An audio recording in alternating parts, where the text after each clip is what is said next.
তোমরা আনুগত্য করো। কি করো? আনুগত্য করো, অনুসরণ করো, তোমরা তাদেরকে মেনে চলো। সাবিলা, পথে। সাবিল মানে কি? পথ, রাস্তা, যেটাকে আর একটা সাবিলের আর একটা আরবি শব্দ হচ্ছে তরিকা। আর একটা শব্দ কি? তরিকা। সাবিল মানে রাস্তা, তরিকা মানেও রাস্তা। তরিকা শব্দ কোরআন শরীফে আছে, সাবিল শব্দ আছে। সাবিলা এই তরিকা, এই রাস্তায়, মান আনা বা ইলাইয়া। ইলাইয়া মানে ইলাল্লাহ, আল্লাহর দিকে। আল্লাহ বলছেন ইলাইয়া মানে আমার দিকে। আল্লাহ নিজে বলছেন আমার দিকে যারা মানুষকে আহ্বান করবে, দাওয়াত দিবে, ডাকবে, তার আনুগত্য তোমরা করো। সুবহানাল্লাহ জোরে বলবেন না আসছে বলবেন? আল্লাহ বলছেন, চিন্তা করেন, যে যারা আমার দিকে মানুষকে ডেকে আনে, দুটি কথা শোনায়, নামাজের কথা বলে, রোজার কথা বলে, জিকিরের কথা বলে, দরুদের কথা বলে, সেই মানুষটার তোমরা আনুগত্য করো। এখন এই আনুগত্য করো যে কথাটা, এটা সুন্নত, নফল না ফরজ, এই বিষয়টা আমাদের বোঝার অভাব আছে। আল্লাহ পাক যেটা বলেন করো, খাও, ধরো, সেটা কি হয়ে যায়? ফরজ। বান্দার জন্য কি হয়ে যায়? ফরজ হয়ে যায়। তাহলে আল্লাহ বলছেন যে আমার দিকে ডাকে তার আনুগত্য করো। এই আনুগত্য করা কি? ফরজ।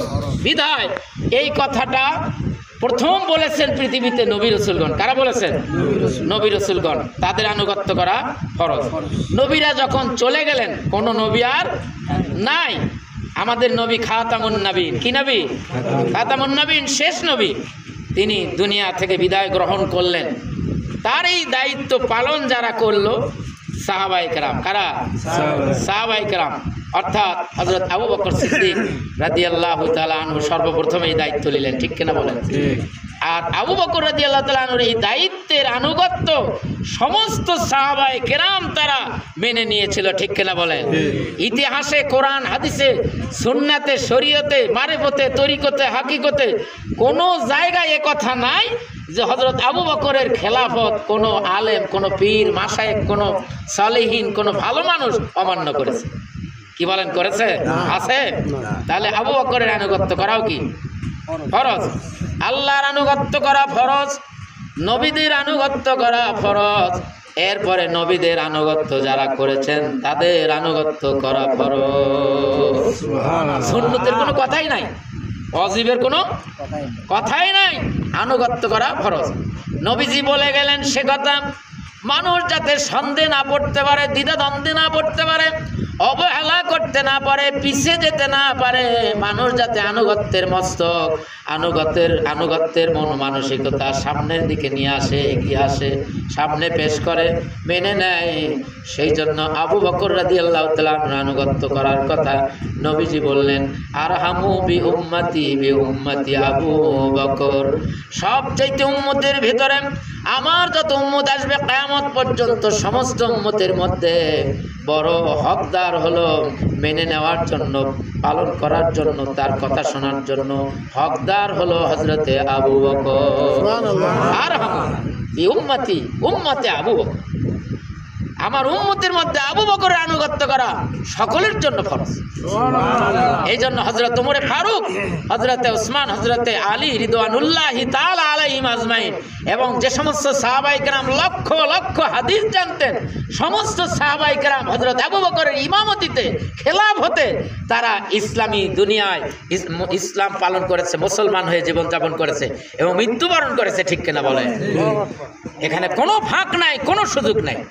শেষ পর্যন্ত আবু বকর রাদিয়াল্লাহু তাআলার মানুষেরা, সাহাবীরা কি করবে সে কথাও নবীজি ইঙ্গিত করে গেলেন। হুজুর বললেন, আলাইকুম বিসুন্নতি ওয়া সুন্নাতিল খুলাফায়ে রাশিদিনাল মাহদিয়িন।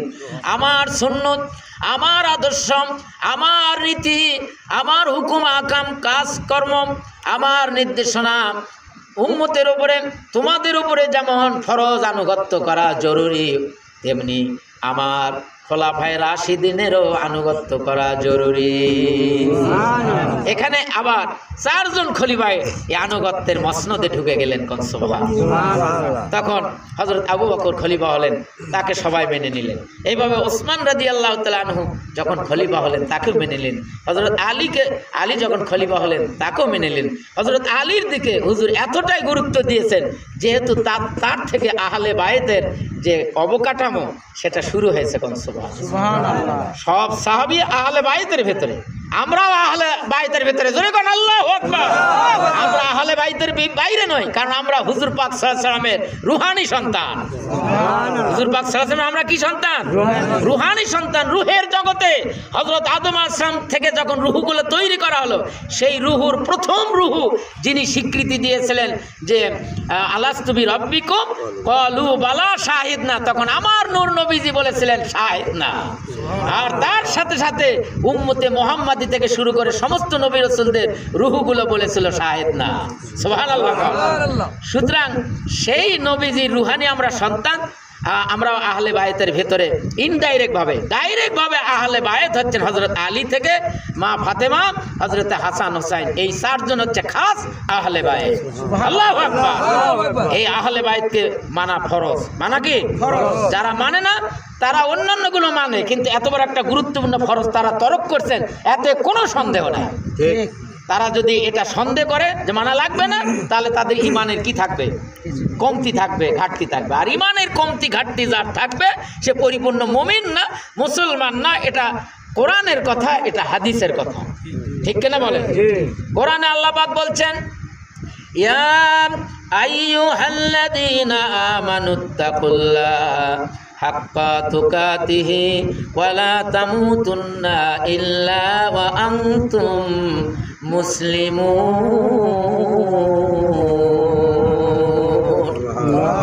হে ইমানদারগণ, তাদেরকে বলছেন, হে ইমানদারগণ, যারা আমি আল্লাহকে আল্লাহ বলে মানো, আমার নবীকে মেনে নিয়েছো, অন্যান্য নবীকে মেনে নিয়েছো, ফেরেশতা কিতাব সব মেনে নিয়েছো, ইহকাল পরকাল মেনে নিয়েছো, তারা মুমিন। এই মুমিন ইমানদারদেরকে আল্লাহ বলছেন আল্লাহকে ভয় করো, আল্লাহর হুকুম মানার ব্যাপারে ভয় করো, সাবধান হও। আর পুরাপুরি মুসলমান না হয়ে মৃত্যুবরণ করো না। তাহলে পুরাপুরি মুসলমান হতে গেলে ইমানের ঘাটতি থাকলে পুরা হওয়া যাবে? আপনি এই জামাটা পরলেন, পরার পরে শুধু ডান হাতটা ঢুকে দিলেন, বাম হাত খুলে রাখলেন, কেউ কি বলবে যে উনি পুরা জামা পরছেন? আকীদা, ইমানের আকীদা ব্যাপারে যদি কারো কোনো ঘাটতি থাকে, কমতি থাকে, তাহলে সে পুরা মুসলমান হলো না। হুজুর পাক সাল্লাল্লাহু আলাইহি ওয়াসাল্লাম হাদিসে বলছেন, লা ইউমিনু আহাদুকুম, তোমাদের কেউ মুমিন হতে পারে না। লা ইউমিনু আহাদুকুম, তোমাদের কেউ মুমিন হতে পারে না। হাত্তা ততক্ষণ পর্যন্ত, একটু সময় দেওয়া আছে যে হয়তো তারা পুরোপুরি মুমিন হতে পারে, ততক্ষণ পর্যন্ত কি হাত্তা আকুনা আহাব্বা ইলাইহি মি ওয়ালিদিহি ওয়া ওয়ালাদিহি ওয়ান নাস আজমাইন, যতক্ষণ পর্যন্ত পিতা মাতা সন্তানাদি আত্মীয় স্বজন বন্ধু বান্ধব দুনিয়ার সকল নেতা নেত্রী মানুষের চাইতে মুহাম্মদ সাল্লাল্লাহু আলাইহি সাল্লামকে বা হুজুর বলছেন আমাকে বেশি মহব্বত, ভক্তি, শ্রদ্ধা, আনুগত্য, ভালোবাসা না দেবে সে কখনো মুমিন হতে পারে না। তাহলে হুজুর কি বললেন যে আমার সুন্নত, আমার নীতি যেমন তোমাদের মানা জরুরি ফরজ, তেমনি আমার খোলাফায়ে রাশিদিনের মানাও ফরজ। এখন খোলাফায়ে রাশিদিনকে যদি আপনি না মানেন তাহলে আপনি তরিকার জগতে আসতে পারবেন না।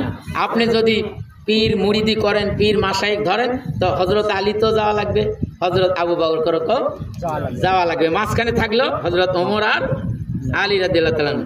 তাহলে এই বৃদ্ধাঙ্গুলি থেকে এই আঙ্গুলি পর্যন্ত এটা 5টা আঙ্গুল। কয়টা আঙ্গুল? 5টা আঙ্গুল। তাহলে মাঝখানে 3টা কি বাদ গেল? এটা বাদ গেল, যেহেতু এটার থেকে শুরু করে এটা পর্যন্ত কয়টা? 5টা। তাহলে মাঝখানে 3টা লাগবে না? গুনতে লাগবে না? তা আবু বকরের কথা বললেন, হযরত আলীর কথাও বললেন, মাঝখানে হযরত ওমর আর ওসমানও এর মধ্যে থেকে গেলেন। খোলাফায়ে রাশিদিন আল মাহদিন, এই 4 জন খলিফা হেদায়েত প্রাপ্ত, এদের সিলসিলায় সাজারা নামায় ধারাবাহিকতায় যারা আনুগত্যের মস্তক অবনত করে দিয়া তরিকাভুক্ত হয়ে জীবন যাপন করবে, এরা কবরে যাওয়ার সাথে সাথে আল্লাহ পাক এদের জন্য জান্নাতের দরজা খুলে দেবে। কারণ হুজুর বলছেন আরাক হাদিসে, আসহাবি কান নুজুম বিআইহিম ইক্তিদাইতুম ইহতিদাইতুম, আমার সাহাবীরা হচ্ছেন ওই আকাশের নক্ষত্রের চাইতেও পবিত্র। জোরে কর মারহাবা। আকাশের নক্ষত্র গ্রহপুঞ্জ যেমন পুত পবিত্র আলোকিত, তাদের কোনো ভুল নাই, তাদের কোনো দোষ নাই, তারা আলো দিয়ে যাচ্ছে, ওই রকম আমার সাহাবীরা ওই নক্ষত্রের চাইতেও মহামূল্যবান। ওই নক্ষত্ররাজি দ্বারা অন্ধকার রাতের পথিক যেমন আলো পেয়ে পথ চলে, আমার এই সমস্ত সাহাবীর আনুগত্য ভালোবাসা যারা রেখে, যারা ঈমান আনবে, আমল করবে, জিকির করবে, আজকার করবে, নামাজ কালাম পড়বে, তারাও হেদায়েতের রাস্তা, নূরের রাস্তা, আলোর রাস্তা, ইসলামের রাস্তা পেয়ে যাবে। বিআইহিম ইক্তিদাইতুম ইহতিদাইতুম, তাদের যে কোনো একজনের কেউ যদি অনুসরণ করে হেদায়েত প্রাপ্ত হবে। তাহলে আমরা আবু বকর রাদিয়াল্লাহু তাআলা আনহু থেকে আমাদের মুজাদ্দিদ পাক সিরহিন্দি রহমতুল্লাহ আলাইহি এ পর্যন্ত ধারাবাহিকভাবে তরিকার সিলসিলা আছে কি নাই? আছে। বলে আছে কি না? যারা জানে না তারাই মানে না, ঠিক কিনা বলেন? যারা জানবে তারা অবশ্যই এ পথ মানতে হবে, আসতে হবে, না এসে কোনো উপায় নাই। ভাইয়ের আমার, এই যে আমাদের বিশ্ব রোড আছে কিনা, রোডস অ্যান্ড হাইওয়ে, বিশ্ব রোড দিয়ে যদি কেউ ঢাকা যেতে চায়, দিনাজপুর যেতে চায়, তাহলে আপনার বাড়ি যেখানেই হোক, যে রাস্তাতেই হোক, ওই রাস্তার স্ট্যান্ডে যেতেই হবে, ওই গাড়িতে উঠতেই হবে, তাছাড়া আপনি ওই জায়গায় যেতে পারবেন না। তো ইসলাম যদি আপনি দুনিয়া এবং কবরে, হাসরে, মিজানে সব জায়গায় ইসলাম ও মুসলমান হিসেবে পরিচয় দিতে চান, তাহলে নূর নবীজি থেকে আবু বকর রাদিয়াল্লাহু তাআলা দিয়ে খোলাফায়ে রাশিদিন দিয়ে আপনাকে মুজাদ্দিদ পাক পর্যন্ত এসে, মুজাদ্দিদ পাক থেকে শুরু হয়েছে আবার কে? শাহ ফতে আলী ওয়াইসি রসুলনুমা রহমতুল্লাহ আলাইহি, যিনি মানিকতলায় শুয়ে রয়েছেন। এরপরে তার থেকে এসেছে সৈয়দ ওয়াজিদ আলী রহমতুল্লাহ আলাই, মেহেদি বাগী রহমতুল্লাহ আলাই। তার থেকে এসছে আমাদের কেবলাজান সিঙ্গারগাড়ি জৌহরিয়া দরবার শরীফের শাহ মোহাম্মদ আলহাজ জহুরুল হক রহমতুল্লাহ আলাই। তার ধারাবাহিকতায় সিঙ্গারগাড়ির আজকে আমাদের কেবলাজান গোলাম রসুল আজিজি রহমতুল্লাহ আলাই। জোরে বলেন ঠিক কিনা? নারায়ে তাকবীর, নারায়ে তাকবীর, নারায়ে রিসালাত, নারায়ে রিসালাত, নারায়ে বেলায়াত, নারায়ে বেলায়াত, ইয়া ওলি আল্লাহ। তাহলে এই ধারাবাহিকতার ইতিহাস কেউ যদি অস্বীকার করে, তাহলে সে ইসলামী জগতের ইতিহাসই পড়ে নাই, ঠিক কিনা বলেন? সম্মানিত উপস্থিতি, আমি আমার কথা শেষে নিয়ে এসেছি যে আমরা যে আনুগত্য করছি ওই কোরআন শরীফের সূরা লোকমানের আয়াতের দিকে লক্ষ্য করে, ঠিক কিনা বলেন? হযরত লোকমান তিনি কি নবী ছিলেন? না, তিনি নবী ছিলেন না, কিন্তু নবী আনা কাজ তিনি 16 আনাই করেছেন। তিনি এতটাই বুদ্ধিমান ছিলেন, আল্লাহ পাক তাকে বলছিলেন, লোকমান তুমি নবী হবে না তুমি আমার অলি বান্দা হবে, প্রিয় বান্দা হবে, কোনটা হবে? হযরত লোকমান বলছিলেন, আল্লাহ আপনি যেটা চান আমি সেটাই চাই। সুবহানাল্লাহ, কত বড় বুদ্ধিমান দেখছেন? আপনি যদি নবী আমারে বানায় দেন তাহলে আমার আপত্তি করার কিছু নাই, কারণ আপনি যেটা করবেন সেটা আমাকে মেনে নিতে হবে। আপনি যদি নবী বানান আমি নবী হয়ে যাব, আর যদি আর না বানান তাহলে আমি নবী হতে চাই না। যেমন আমাদের দেশে এমপি, মন্ত্রী, চেয়ারম্যান পদপ্রার্থী হয়, পোস্টার লাগে না, আমি অমুক ইউনিয়নের চেয়ারম্যান পদপ্রার্থী, আমি এমপি পদপ্রার্থী, কিন্তু নবীরা কোনোদিন পদপ্রার্থী ছিলেন না, তারা হন না। পদ নবিয়ানা পদ আল্লাহ পাক আমার হুজুর বলেছেন, আল্লাহ মনোনীত করে, বাছাই করে, ভালোবেসে তাদের সৃষ্টি করে দুনিয়াতে তাদেরকে প্রেরণ করে দেন, রসুল হিসাবে প্রেরণ করে দেন, পাঠিয়ে দেন। সুতরাং হযরত লোকমান বললেন, আমি নবী হলে বেকায়দায় পড়ব, কারণ কি? যে আমি নবীর কাজ যদি করতে না পারি আমি আপনার কাছে দোষী হয়ে যাব, আর যদি আপনি বানায় দেন তাহলে আমি নবী কাজ করতে আপনাকে সহযোগিতা করতে হবে, আপনি সহযোগিতা করবেন, বলে দেবেন, আমি করতে থাকব। আল্লাহ পাক তাকে নবী না বানায় নবীর দায়িত্ব দিলেন। সুবহানাল্লাহ। নবীদের কাজই হলো মানুষকে আল্লাহর দিকে ডাকা। হযরত লোকমান প্রথম ডাক দিলেন তার সন্তানকে। কাকে ডাক দিলেন? তার সন্তানকে ডাক দিয়ে বললেন, আল্লাহর সাথে শিরক করা যাবে না, আমি তোমার পিতা, আমার আনুগত্য করবে, এরপরে ভালো কথা বলবে, ভালো কাজ করবে, কি বলেন? 5 ওয়াক্ত নামাজ পড়বে, এই কথা বললেন না? সেই কথাগুলো আমরা আমাদের কেবলাজান থেকে শুরু করে আলে মোলামা মুফতি মৌলানা এখন কওমি বলেন, হাফিজি বলেন আর আলিয়া বলেন, সবাই মসজিদের খতিব বলেন, সবাই বলে কিনা? সবাই একই দাওয়াত দিচ্ছে। তাহলে হযরতে লোকমান নবী নন, কিন্তু আল্লাহর একজন ওলি বান্দা হিসেবে তিনি যা তার সন্তানকে, পরিবারকে, তার মানুষদেরকে, এলাকার মানুষদেরকে নসিহত করলেন, সেই নসিহতটা কোরআন শরীফের মধ্যে আছে। সেই নসিহতগুলো আমরাও মানতেছি, ঠিক কিনা বলেন? হযরতে লোকমানের সন্তানের নসিহতগুলো পর্যন্ত আমরা মানতেছি। সেইটা মানা যদি কোনো মুফতি মৌলানা আলেম ওলামার জন্য নাজায়েজ না হয়, শিরক না হয়, তাহলে ওই ধারাবাহিকতায় যে সমস্ত আবু বকর সিদ্দিক রাদিয়াল্লাহু তাআলা আনহু থেকে জহুরুল হক রহমতুল্লাহ আলাই, কিবলাজান নজরুল রহমতুল্লাহ আলাই এবং সহ যে দাওয়াতি কাজ করতেছেন, কথা বলতেছেন, সেটা মানার ব্যাপারে কেন আপত্তি হবে? সেটা মানার ব্যাপারে কোনো যুক্তি আছে না, এখানে মেনে নিতে হবে। একটা বিষয় হলো কি, যে তিনি কোরআন সুন্নাহ মোতাবেক বলছেন কিনা, করছেন কিনা, ঠিক কিনা বলেন? এটা একটু খেয়াল করে দেখবেন, বাকি মেনে নিতেই হবে। যেমন আমরা টাকাটা হাতে নেওয়ার পরে একটু এই আঙ্গুল দিয়ে কি করে দেখি যে এটা জাল কিনা। যদি বোঝা যায় যে জাল নয়, তখন আমরা নিয়ে পকেটে নিয়ে হিসাব করি কিনা। তাহলে আমরা ওই রকম আলেম ওলামা পীর বুজুর্গদেরকে আমরা দেখব যে তারা শুধু আল্লাহ এবং রসুল এবং অলিয়া উলিয়া সাহাবীদের বিরুদ্ধে বিপক্ষে কিছু করছে কিনা, ঠিক কিনা বলেন? এতটুকু দেখার আমাদের সুযোগ আছে। তাছাড়া তারা যদি বলেন যে তুমি এটি বসে থাকো, তুমি এখানে বসো, তুমি এদিকে যাও, তুমি এটা খাও, সেটাও মানা ফরজ। সেটাও মানা কি ফরজ। এই জন্য ওলি আল্লাহদের নির্দেশ, পীর মাশায়েখদের আদেশ, ওসিয়ত, নসিহত, এটাও তার মুরিদদের মানার জন্য কি ফরজ। এটা মানলে লাভ আছে, লস নাই।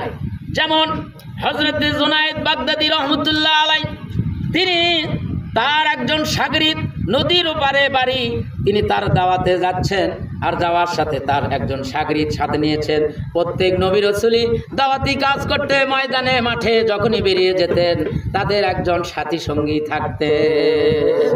সকলেরই ছিলেন, সকল নবীর ছিলেন, কিন্তু আল্লাহ পাক আমাদের নবীকে একটা দায়িত্ব নিয়েছেন। আল্লাহ পাক বলছেন, নবী গো, আপনার সাথী সঙ্গী থাকুক আর না থাকুক, আপনি একা থাকেন, যেখানেই থাকেন, যত বিপদ সামনে পেছনে ডানে উপরে নিচে যে দিক থেকে আসুক না কেন, আমি আল্লাহ আপনার জন্য যথেষ্ট। আমি আল্লাহ দেখবো, আমি ওটার প্রতিরোধ করবো। জোরে কোন সুবহানাল্লাহ। তো ওলি আল্লাহ নবী নন্ত, সুতরাং তাদের সাথী সঙ্গী থাকবে। হযরত জুনায়েদ বাগদাদী রহমতুল্লাহ সাথী নিয়ে যাচ্ছিলেন, নদী পারের সময় কোনো পারাপারের ব্যবস্থা নাই। তখন শাগরিদ বললেন, মুরিদ বললেন, হুজুর আমরা এই পানির উপর দিয়ে কেমনে পারে যাব, কিছুই তো পারার ব্যবস্থা নাই। জুনায়েদ বাগদাদী বললেন, তোমার তো শেষ চিন্তা করার কথা না, আমি রাস্তা নিয়েছি, আমার তুমি তরিকা নিয়েছো, আমার সাথে চলবে, আমি যেভাবে চলি। সুবহানাল্লাহ। দেখেন পীরের মুর্শিদের আনুগত্য করা মুরিদের জন্য কিভাবে, এখানে আমাদের শিক্ষা আছে। তো বললেন যে বাবা চলেন। তখন হযরত জুনায়েদ বাগদাদী বললেন, চলবো, কিছু আমল আছে। কি আছে? এই জন্য আমলের মাধ্যমে পীর মাশায়েখগণ মুরিদদেরকে নসিহত করেন, ঠিক কিনা বলেন?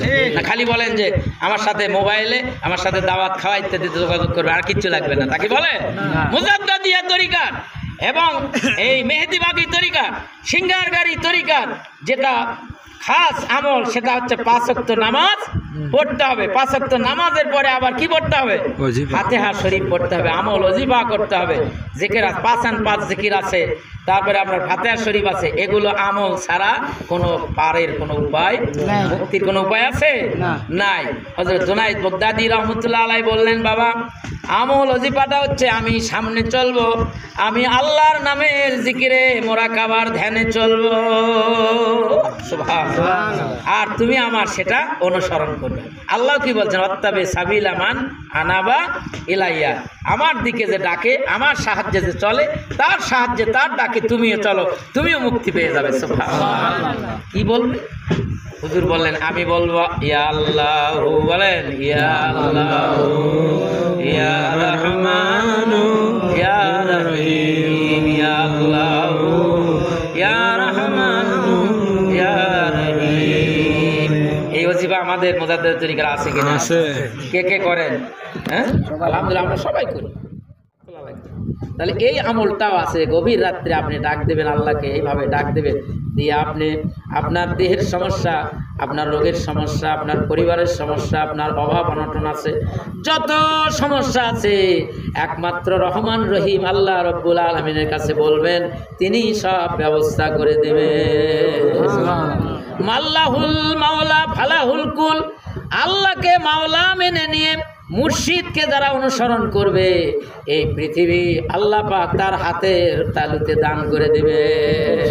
তাই তো ওলি আল্লাহরা এক দেশ থেকে আরেক দেশের খবর তারা নিয়েছেন, এক জায়গা থেকে আরেক জায়গায় তারা সহযোগিতা করেছেন, কথা বলেছেন, যোগাযোগ করতে পেরেছেন, ঠিক কিনা বলেন? এর নাম হচ্ছে কারামত। এর নাম কি? কারামাতুল আউলিয়া হাক্কুন, আহলে সুন্নাত ওয়াল জামাতের আকীদা। এটা মাদ্রাসার ফিকার কিতাবে আপনার কওমি হাফিজিয়া আলিয়া যত বলেন সব জায়গায় ফিকার কিতাবের মধ্যে এটা আছে, কারামাতুল আউলিয়া হাক্কুন। ওলিদের কারামতটা এটা নবীদের মুজিজার মতোই সত্য।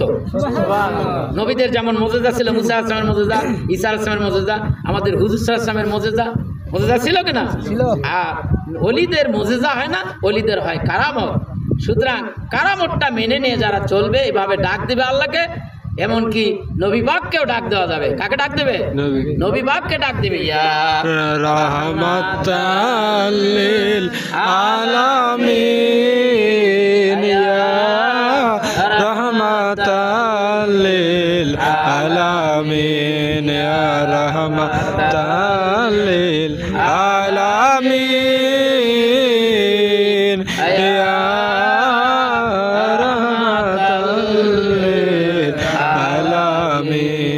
এইভাবে করুণ সুরে মন দিলটাকে একাকার করে মহব্বত ভক্তি শ্রদ্ধার খেয়ালে ধ্যানে নজরে যখন আল্লাহকে তার হাবিবকে ডাক দিবে, অবশ্যই আল্লাহ রব্বুল আলামিন আসমান জমিন কুল কায়নাতের সাহায্য আপনাকে করবে। সাথে সাথে মুজাদ্দিদ পাককেও আপনি ডাক দিতে পারেন, আপনার মুর্শিদ কিবলাকেও ডাক দিবেন। এইভাবে সিরিয়াল চেন অফ কমান্ড আপনি মেনে চেন ধরে যদি ডাক দেন, তাহলে আপনার মনের কামনা বাসনা পূরণ হয়ে যায়। হযরত জুনায়েদ ইয়া আল্লাহু বলেন, আজ ওজিফা করতে করতে পাড়ি দিতে লাগলেন, আর মুরিদকে বললেন তুমি বলবা ইয়া জুনাইদু ইয়া জুনাইদু।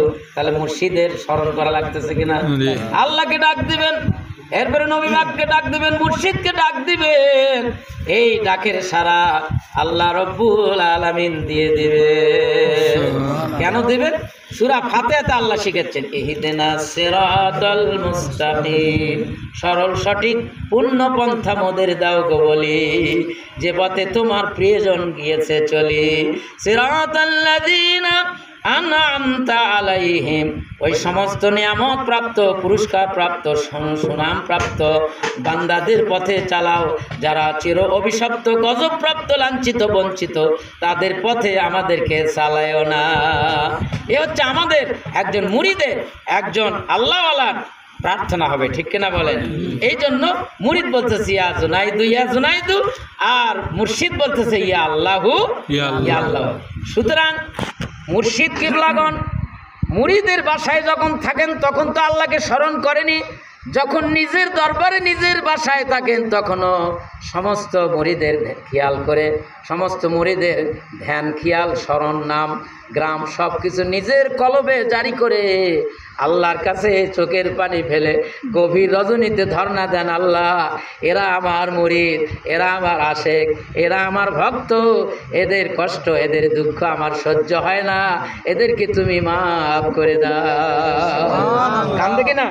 কান্দে না? আপনারা হুজুরে, আমরা হুজুরের কাছে কেন, হুজুর আমার জন্য, আমার মার জন্য, আমার বাবার জন্য, আমার ছেলের জন্য একটু দোয়া করবেন। তখন হুজুর কি করে? কেঁদে কেঁদে নিজের জন্য খালি দোয়া করে? সকলের জন্য দোয়া করে। এই জন্য আমাদের বাবা জহুরুল হক রহমতুল্লাহ আলাই তিনি 2-1 সূরা ইখলাস পড়েন নাই। হাদিসে আসছে সূরা ইখলাস একবার পড়লে 10 পারা কোরআন শরীফ পড়ার কি পাওয়া যায়? সওয়াব পাওয়া যায়। 3 বার পড়লে 1 খতম কোরআন শরীফের সওয়াব পাওয়া যায়। কিন্তু আমার বাবা জহুরুল হক রহমতুল্লাহ আলাই কেবলাজান, পাগলা বাবা রহমতুল্লাহ, আজিজ বাবা রহমতুল্লাহ, নজরুল কেবলাজান রহমতুল্লাহ আলাই এবং আমাদের কেবলাজান তিনিও আমাদের নির্দেশ দিয়েছেন সূরা ইখলাস, দরুদ শরীফ, সূরা ফাতিহা, ইস্তেগফার এবং এগুলো আমল প্রত্যেক ফরজ নামাজের উপর পরে কি করতে হবে করার নির্দেশ দেন বাবা জহুরুল হক রহমতুল্লাহ আলাই। মুরিদের জন্য, আমাদের জন্য দৈনিক 1000 বার সূরা ইখলাস তেলাওয়াত করে, খালি ওনার নিজের জন্য, সকলের জন্য, মানে কোনো মুরিদ যদি সূরা ইখলাস 3 বার পড়া, 1 বার পড়া ফেল করে, না পড়ে ঘুমায় পড়ে, আমি মনে করি আমার কেবলা জান জহুরুল হক রহমতুল্লাহ আলাইহি নিজে 1000 পড়ে আমাদের জন্য উনি কাজা আদায় করতে, তো তারে মানবো না কারে মানবো? হুজুর তুমি তো ঈশান নামাজের ইমামতি জামাতি করে আমরা যা কি করি, ঘুমায় পড়ি, শুয়ে পড়ি, নাক ডেকে ঘুমাই, তো তার আনুগত্য করলে হবে না? জহুরুল হক রহমতুল্লাহ আমাদের জন্য 500 বার কি করেছেন, দরুদ শরীফ পড়েছেন, 1000 বার সূরা ইখলাস পড়েছেন, তারই তো আমাদের আনুগত্য করতে হবে, তারাই তো আল্লাহর কাছে প্রিয়, তারাই তো আল্লাহর কাছে সলিহিন, ঠিক কিনা বলে? এইভাবে পরে মাঝপথে চলে গেছেন। যাওয়ার পরে এখন শয়তান এসে ওয়াসওয়াসা দেয়। শয়তানের কোনো কি নাই, পীর নাই, কিন্তু যে সমস্ত পীর আছে, মুরিদ আছে, তাদের ওয়াসওয়াসাদের জন্য আবার শয়তান কি করে, পীর মুরিদি করে, ঠিক কিনা বলে? শয়তান একেবারে পীর সাথে মুরিদ শেষে এসে ওয়াসওয়াসা দেয়, আরে এটা করা লাগবে না, আজকে শুয়ে পড়, তোর হুজুরি করতেছে নাকি, তোর হুজুর এইভাবে বলতেছে, তুই এইভাবে বল। তো জুনায়েদ বাগদাদী রহমতুল্লাহ আলাইহির মুরিদকে বলতেছে, তোমার মুর্শিদ কিবলা, তোমার পীর সাহেব ইয়া আল্লাহু বলতেছো, আর তুমি আবার জুনায়েদের নাম নিচ্ছ, এটা শিরক হয়ে যাচ্ছে। কি হয়ে যাচ্ছে? শিরক। আমাদের সমাজও আজকে বলে পীর ধরা লাগবে না, পীরের নাম নাও কেন, পীরের কবর জিয়ারত, মাজার জিয়ারত করো কেন, এটা শিরক, বলে কি না? মরজ করো কেন, জিয়ারত করো কেন, বিলাদ করো কেন, হাবিজ জাবি যত খালি কি ভেজাল আর কেসাল, ঠিক কিনা বলেন? ওনার জুমার দিনে খুতবার, ভাষণ, আলোচনাই হচ্ছে এগুলো, ঠিক কিনা বলেন? অথচ কোরআন দিয়া, হাদিস দিয়া খুতবার অনেক কথা আছে, অনেক বক্তব্য আছে, আছে কিনা?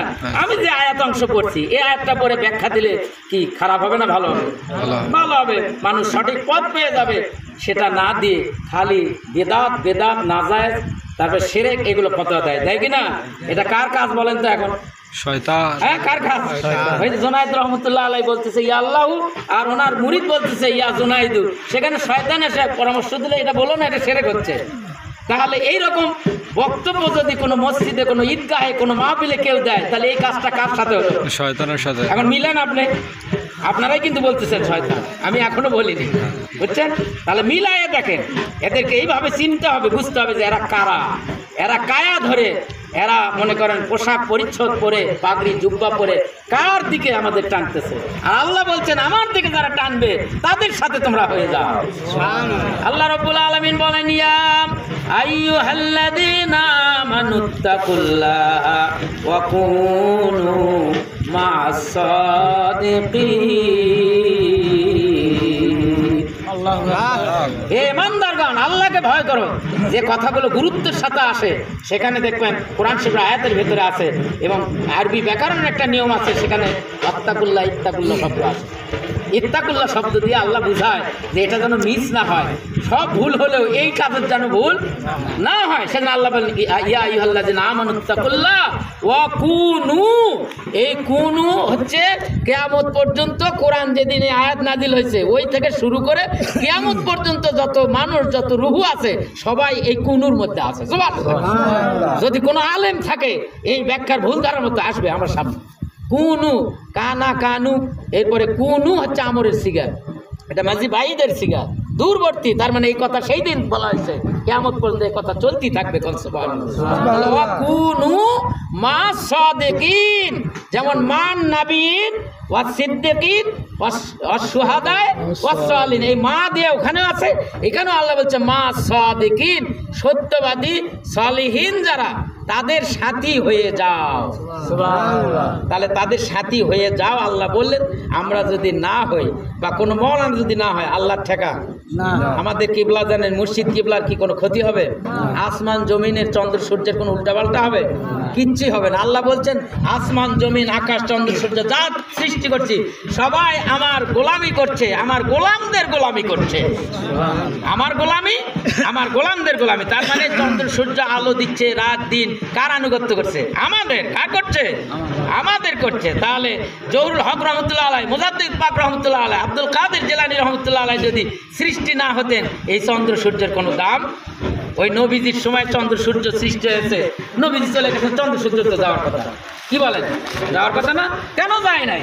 যে জহুরুল হক রহমতুল্লাহ আসবেন, এরপরে পাগলা বাবা আসবেন, এইভাবে কিয়ামত পর্যন্ত যত ওলি আল্লাহ সালিহিন থাকবেন, তাদের আনুগত্যে এই চন্দ্র সূর্য করবে।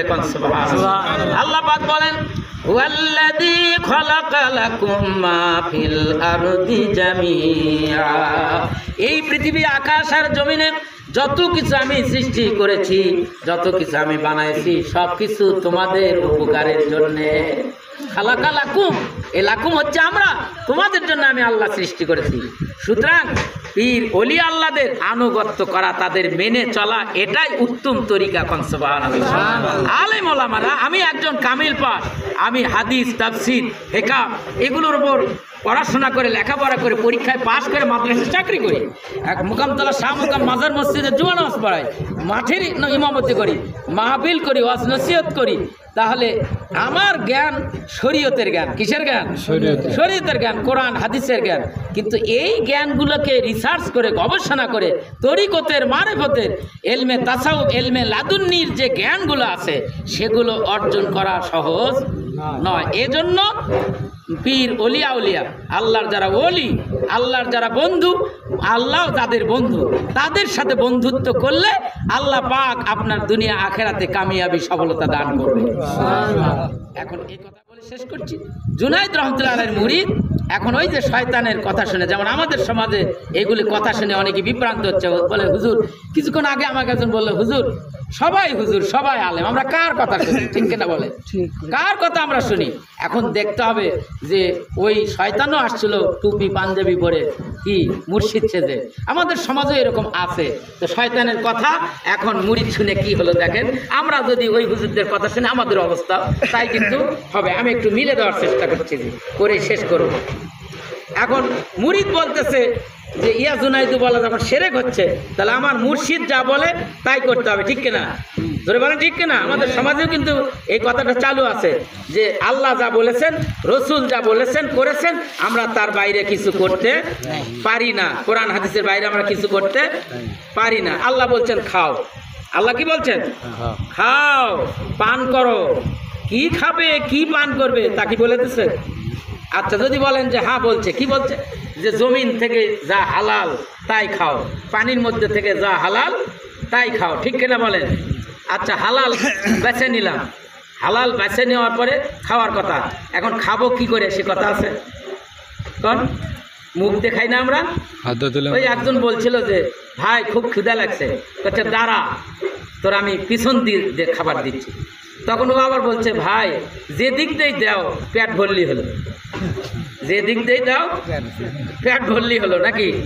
তা আমরা কি এখন তাই করবো নাকি? আল্লাহ বলছেন খাও, তো যে দিক দিয়ে ইচ্ছে সেদিক দিয়ে খাবো, তা কি হবে? হ্যাঁ, তা হবে না। কোন দিক দিয়ে খেতে হবে?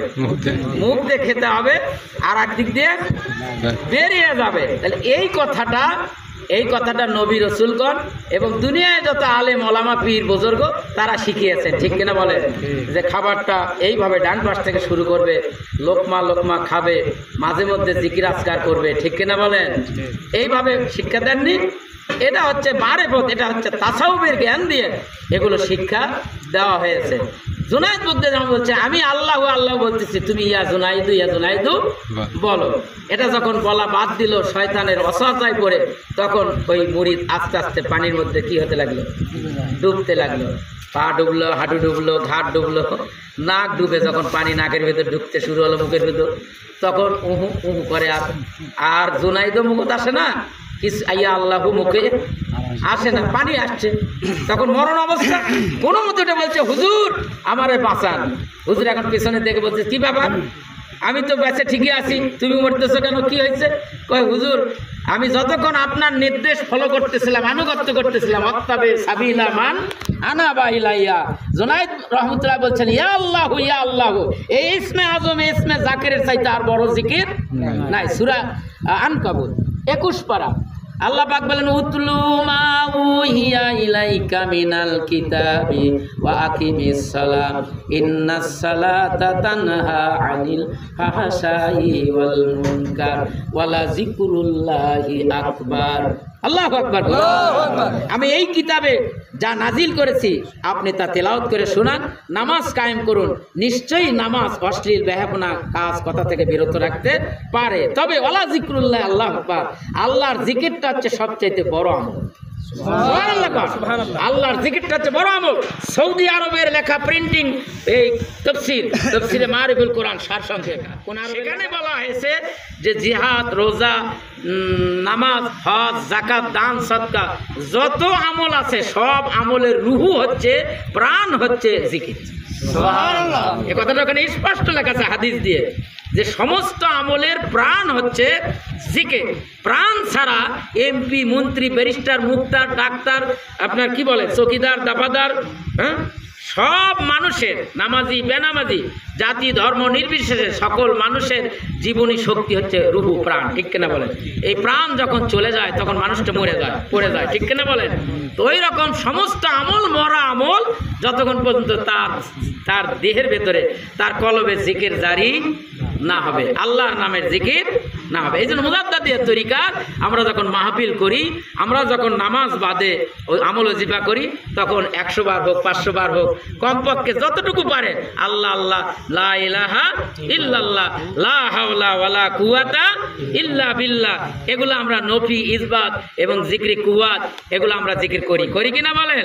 সেই জন্য জিকির হচ্ছে সমস্ত আমলের প্রাণ, জীবন। আপনি জিকির বাদ দিয়া যে কোনো আমল করবেন সেটা নিষ্প্রাণ হয়ে যাবে, কাজে আসবে না। ওলি আল্লাহরা সেই জিকির আমলটাকে বেশি গুরুত্ব দিতেন, দিয়ে বাদ বাকি সমস্ত আমলই তারা করতেন। ঠিক কিনা বলেন? না, কোরআন শরীফ হচ্ছে তেলাওয়াতের জিকির, সেটা মুখ দিয়া, কিন্তু এইগুলো জিকির আবার মুখ দিয়েও ছাড়াও হয়। 3 প্রকারে হয়। কয় প্রকারে? জিকির 3 প্রকার হয়। একটা হচ্ছে লিসানি, একটা হচ্ছে কি কোরআন তেলাওয়াত করা হয়, এটা হচ্ছে লিসানি জিকির, এটা জবানি জিকির। যেমন আল্লাহ পাক সূরা বালাতে বলছেন, আলাম নাজআল লাহু আইনাইনি ওয়া লিসানাহু ওয়া শাফাতাইন ওয়া হাদাইনাহুন নাজদাইন। আল্লাহু আকবার। আমি তোমার 2টা চোখ দিয়েছি, 2টা ঠোঁট দিয়েছি, এর মাঝখানে জিহ্বা দিয়েছি। চোখ দিয়ে দেখে ঠোঁট নাড়ে, জিহ্বা নাড়ে, এই জিহ্বাতে আর ঠোঁট দাঁত মিলে 17টা মাখরাজ আছে। কটা আছে? 17টা। এই 17টা মাখরাজ নিয়েই হাফেজ, কারি, মুফতি, মাওলানা, তেলাওয়াতকারী সবাই কোরআন হাদিস পড়ে। ঠিক কিনা বলে? এই 17টার বাইরে নয়, আর 2 ঠোঁট, দাঁত আর জিহ্বার বাইরে নয়, আর 2টা চোখ ছাড়া নয়। তবে চোখ ছাড়া অনেকই একটা জিনিস আছে, কান দিয়া আর কলব দিয়ে অনুভব করে পড়ে কিনা? তাহলে কোরআন শরীফই আসল জিকির নয়, এটা হচ্ছে লিসানি জিকির, ওটা হচ্ছে আপনার জবানি জিকির। 2 নম্বর জিকির হচ্ছে আপনার আছে হচ্ছে আপনার ঠোঁটের জিকির। ঠোঁট নড়বে, আপনার একটু হাত হস্তপদ কি হবে? নড়বে। যেমন আমরা কিছুক্ষণ আগে জিকির করলাম না, আমার 5 ইন্দ্রিয়ই একটা জিকিরের হালতে থাকবে। এটা সূরা মুজাম্মিল আল্লাহ পাক বলছে। আল্লাহ পাক বলেন, ওয়াজকুর ইসমা, পড়েন, ওয়াজকুর ইসমা রাব্বিহি ওয়া তাবাত্তাল ইলাইহি তাবতীলা। আল্লাহর নামে নামে জিকির করো। এই জিকির করতে করতে এতটাই মুতাওয়াজ্জা হয়ে যাও যেন তুমি পাগল হয়ে গেছো। তুমি পাগল হয়ে গেছো, মানুষ তোমার জিকিরের হালত দেখে মনে করবে যে লোকটা মনে হয় একেবারে মরেই গেল, লোকটা পাগল হয়ে গেল। এরকম যাতে বলে সেরকম ভাবেও একটা আল্লাহর নামের কি করো? জিকির করো। তাহলে 2 নম্বর গেল আপনি প্রকাশ্য জিহিরি জিকির। 3 নম্বর হচ্ছে কালবি জিকির। 3 নম্বর কি? কালবি জিকির, রুহানি জিকির। হাত, পা, ঠোঁট কিচ্ছু নড়বে না, আপনি শুধু মোরাকাবা, মুশাহাদাত, ধ্যানে। বাবা আদম যে জিকির করতেন, যে বাম স্তনের এদিকে নজর করে চোখের পানি উপর দিকে থাকলে চোখে পানি আসে না, নিচ দিকে হলে? নিচ দিকে যখন আপনি চক্ষু বন্ধ করবেন, তখন আপাদ মস্তকের সমস্ত নরমিয়াত, খুলুসিয়াত এবং আপনার খুজু ভাব এসে আপনার চোখ দিয়ে পানি এসে এই নাকের কোনায় এসে যাবে। নবীজি বলছেন, এই চোখের পানি নাকের ডোগায় আসতেই মাটিতে পড়ার আগে আল্লাহ পাক কবুল করে নেন। শুধু কবুল করেন না, নবীজি বলেছেন এই নাকের ডগার পানি চোখে থেকে আসার পরে এই পানিটা আল্লাহ বলেন, ও ফেরেশতা যা, আমার বান্দা আমার মহব্বতে জিকিরের হালতে মুরাকাবা মুশাহাদাতে তারা জিকির করতে করতে চোখের পানি এসে গেছে, এই পানিটা জমিনে পড়লে নাপাক হয়ে যাবে, এই পানিটা হেফাজত করে রেখে দে। এই বান্দা যদি কোনো কারণে জাহান্নামী হয়েও যায়, তাহলে আমি আল্লাহ ওই বান্দাকে জাহান্নাম